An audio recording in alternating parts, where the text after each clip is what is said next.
So this culture says that chastity is basically like celibacy. It's no sex ever, means never having any fun, means wearing dresses that go all the way up to your neck, not enjoying life. And it's really, that's not what chastity is at all. It's loving somebody in the right way, and it's the way that everybody is meant to be loved. And if people could just take a second to really see the beauty of what theology of the body has to offer in terms of an explanation for who we are as sons and daughters of Christ, and just being able to kind of take a second to let that really settle. Like, it doesn't matter, what your sexual preference is, or, that's not where your identity comes from. It should be coming from that identity as a child of God first. And I would say modern culture definitely kind of like destroys chastity totally. It makes it look incredibly unattractive.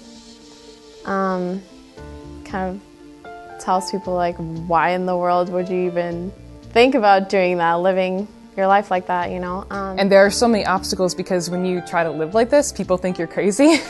If I'm not moving in with my boyfriend, what's wrong with you? Or if I'm not having sex before marriage, I'm outside the lines, and that's weird.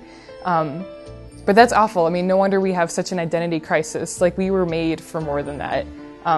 We were made to have an authentic love, and this world is, everybody is settling for the fake.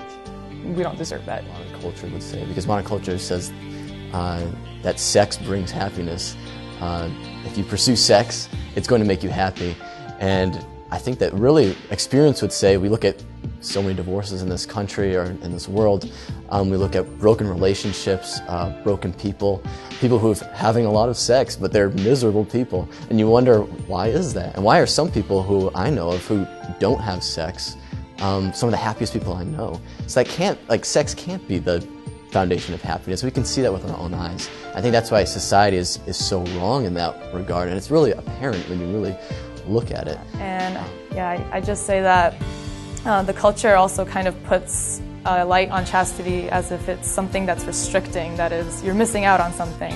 And actually, and I never knew how to explain that to other people, like, why is it so, why should I live like this? And I think that one of the hardest things is explaining to other people that it's actually very freeing, and it's very beautiful to live this way and to live in a way that you're serving God and serving others, but that you're free to love and you're free to be loved, and you know that you're worthy of love. And chastity is an openness, it's a freedom, it's the ability and the gift. It's a gift from God. He wraps up chastity in a beautiful present and hands it to you and says, this is a gift for you that you get to open for the rest of your life. And really gives you the ability to look at people as people with dignity, and to build friendships and relationships with them in a way that's disinterested, so that you're not looking at them as objects, but rather you're discovering who they are, their true personhood. Yeah, granted, life can suck sometimes, and being a Catholic is hard, but who said being Catholic was easy? That's why we have saints and martyrs, and that's why we have Jesus Christ to kind of lead us that example. And one Bible verse that always runs through my head is, "Behold, I make all things new." And I'd say, like, that's a very important message to anybody in strengthening their commitment to chastity, because no matter... It's all because of love of Christ first that I do that.